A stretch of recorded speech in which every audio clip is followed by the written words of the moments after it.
Hey, Lions Nation! We're back with another exclusive video bringing you all the latest news about our beloved Detroit Lions. Before we get started, don't forget to hit that like button and subscribe to the channel so you never miss anything about the team. Now, let's get into the news. The NFL didn't just shake, it lost its balance.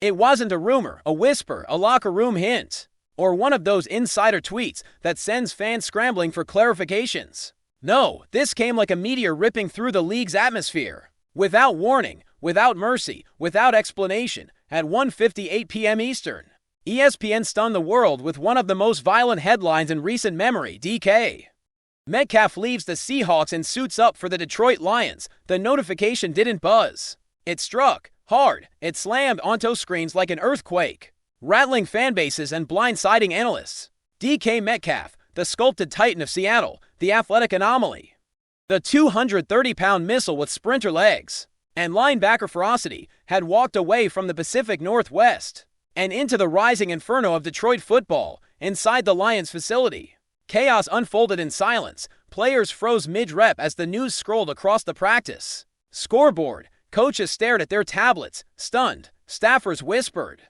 replaying the headline again and again as if expecting it to change. Even Dan Campbell, who prided himself on being unshakable, a creature fueled by adrenaline and grit, blinked, paused, and muttered, "No way," before the truth settled in. And once it did, the building didn't erupt, it shifted. Like the center of gravity inside Allen Park had suddenly relocated. Because DK Metcalf wasn't just a receiver, he was a mutation, a creation that should not exist. A mismatch built in a lab, where physics was only a suggestion. Defenses didn't cover Metcalf, they survived him. They prayed he slipped, they prayed he stumbled, they prayed he got bored mid-route, but with the ball in his hands, with that terrifying acceleration that made linebackers look like mannequins, he was unstoppable. A runaway freight train, disguised as a wideout. Now, that train wasn't running through Seattle's skies, it was roaring toward Detroit, ready to crash into every defense in the NFC.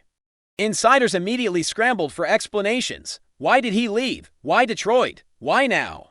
But the more answers they chased, the more contradictions emerged. Seahawks executives denied knowing anything. Detroit's front office refused interviews, and Metcalf's camp released a single chilling statement. It was time. That phrase alone sent 1,000 theories spiraling. Some said Metcalf wanted out after a season of internal friction, a clash of philosophies, unhappiness with play calling, a sense of being caged in an offense that couldn't match his destructive potential. Others insisted the move had nothing to do with money and everything to do with identity, that Metcalf saw something in Detroit, something violent, something rising, something inevitable, and decided to join the movement. And then there were the darker rumors, the ones whispered by insiders with too much access and too little restraint. The ones that claimed Metcalf had one private phone call with Campbell, a call after which his entire worldview shifted. Something about the way Campbell spoke, raw, honest, unfiltered, awakened something feral in Metcalf. He speaks like someone who's been through war, one source said, and DK wants war. Meanwhile, inside Allen Park, players reacted like they had just witnessed destiny make a correction. Amon-Ra St. Brown paced the hallway whispering, "This can't be real." Jared Goff reportedly stared at his phone for almost a minute before quietly saying, "This offense just changed forever." Offensive linemen broke into nervous laughter. Defensive backs exchanged wide-eyed looks as if imagining the pain of guarding Metcalf in practice. And when the news leaked publicly, Detroit exploded. Fans filled the streets around Ford Field chanting his name. Cars honked in rhythm. Someone lit blue smoke flares. Someone else climbed on top of a truck holding a cardboard sign reading, "Metcalf the Menace." The city had embraced defensive monsters before, but an offensive behemoth like Metcalf, a weapon this physically violent, this was new, this was terrifying, this was glorious. But behind the celebration lay a truth far darker.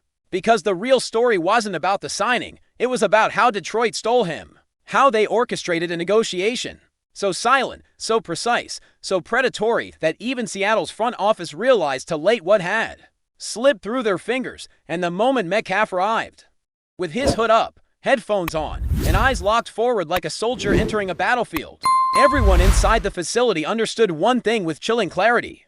Detroit wasn't just trying to win, Detroit was trying to reign. Before we move on, Take a second to drop a like and subscribe. That way, you'll stay up to date with every exclusive Lions update. And you'll even have a chance to win an official Detroit Lions jersey. Let's keep going.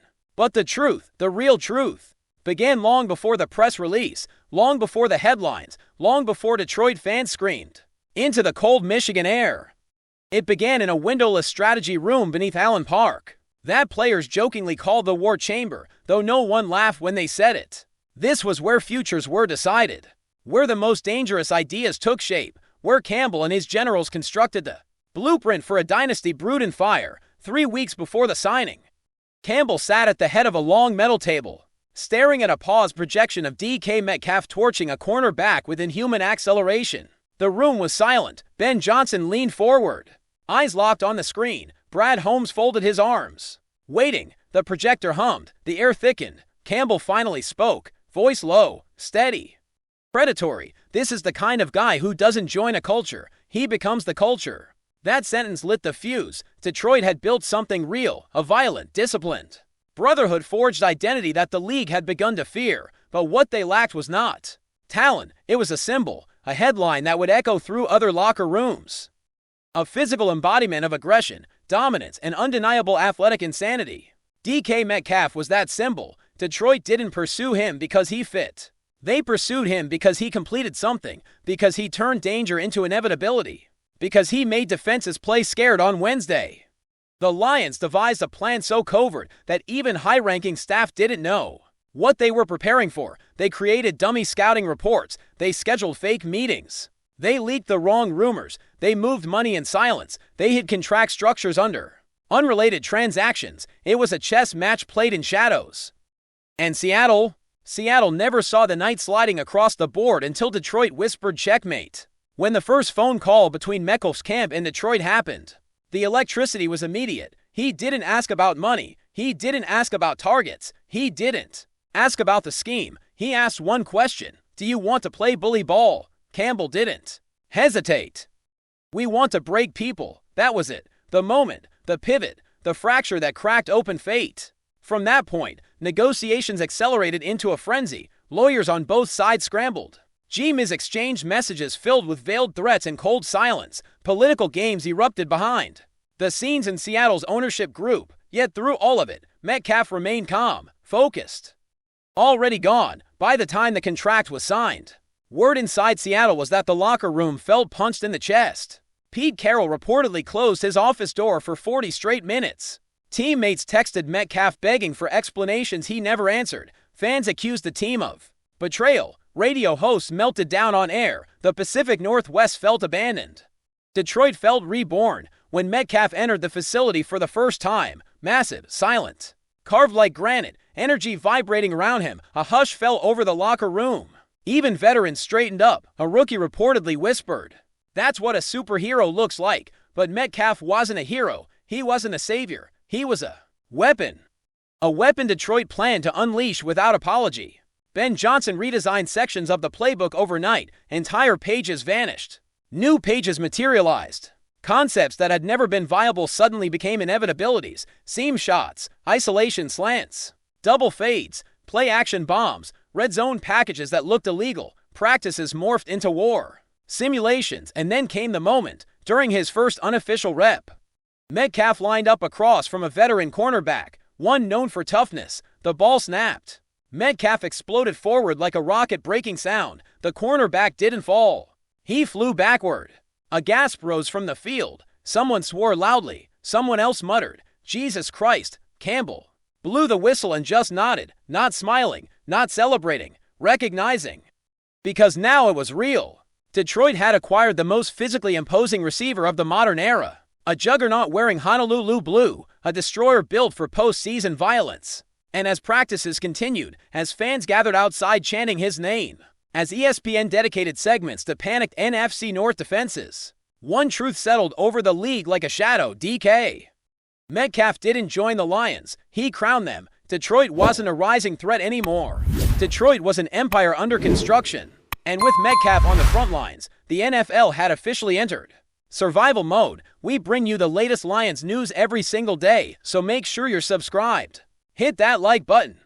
and turn on notifications so you don't miss a thing. And of course, drop a comment below with your thoughts on today's news. Your voice makes a difference for Lions Nation. See you in the next video.